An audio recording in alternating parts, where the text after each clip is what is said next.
காவேரி, விஜய் எல்லாருமே சேர்ந்து சாப்பிட்டுட்டு இருக்காங்க. சாப்பிட்டுக்கிட்டே இருக்கும்போது காவேரி மட்டும் ஏதோ ஒரு விஷயத்த அப்படியே யோசிச்சுட்டே இருக்காங்க. அப்படியே பார்க்குறாரு விஜய். "என்ன நீ என்ன சந்தோஷமா இருக்காது, ஏதோ ஒரு விஷயத்த யோசிச்சுட்டு இருக்க மாதிரி இருக்கே" அப்படின்னு விஜய் கேட்குறாரு. அதுக்கு காவேரி சொல்கிறாங்க, "இல்லை யமுனா கூட இல்லைல்ல, எனக்கு ஒரு மாதிரி கஷ்டமாக இருக்குது" அப்படின்னு சொல்கிறாங்க. "இங்கே பாரு, நீ எதுக்கு இப்போ போய் யமுனாவை நினச்சிட்டு இருக்க? யமுனா சந்தோஷமாக இவனோட போகிறா, அங்கே காரில் போயிட்டுருப்பா, அதெல்லாம் ஒன்றும் கவலைப்படாத" அப்படின்னு சொல்கிறாரு. "ஆனால் கொஞ்சம் ஓவராக தான் நீ பேசிகிட்டு இருக்க" அப்படின்னு விஜய் சொல்கிறாரு. அப்படியே கிள்றாங்க காவேரி, கத்துறாரு. "என்னடி நீ இப்படி பண்ணிட்டு இருக்க?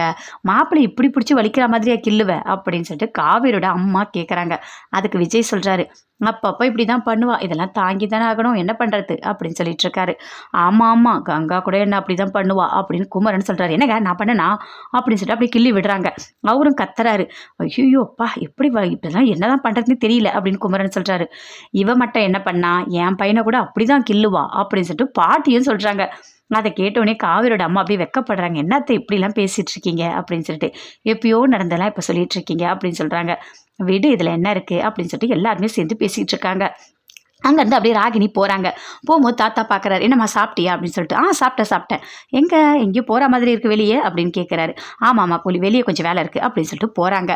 போனோடனே அங்கே பார்த்தா வெண்ணிலாவை ஒரு இடத்துல அப்படியே அடைச்சி வச்சுருக்காங்க. அங்கே பேப்பர் மட்டும் கையில் வச்சுட்டு அப்படியே விஜயோட ஃபோட்டோவையே பார்த்துக்கிட்டே இருக்காங்க. அங்கே ராகினி போகிறாங்க, பசுபதியும் போகிறாரு. ராகினியோட ஹஸ்பண்ட் அஜயும் அங்கே தான் இருக்காரு. "என்ன இந்த பொண்ணு எப்போ பார்த்தாலும் அந்த ஃபோட்டோவை மட்டும்தான் பார்த்துட்ருக்கு, நாங்கள் எவ்வளோ வாட்டி பேசிட்டோம், ஏதாவது கேட்டால் கூட அது பதில் சொல்லவே இல்லை, என்னன்னே தெரியல" அப்படின்னு பசுபதி சொல்கிறாரு. "அப்போது இந்த பொண்ணுக்கு விஜயை மட்டும்தான் ஞாபகம் இருக்குது" அப்படின்னு சொல்லிட்டு ராகினி சொல்கிறாங்க. "இப்போ என்ன பண்ணுறது" அப்படின்னு சொல்லிட்டு பேசிகிட்டு இருக்காங்க.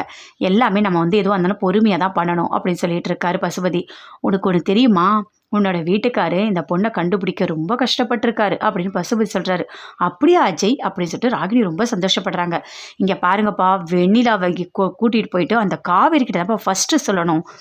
காவேரி அப்படியே ரொம்ப அப்படியே துடிக்கணும், அதை என் கண்ணால் பார்க்கணும்ப்பா" அப்படின்னு சொல்லிட்டு ராகினி சொல்லிட்டு இருக்காங்க. 2 பேருமே சேர்ந்து சந்தோஷமாக பேசிகிட்டு இருக்காங்க.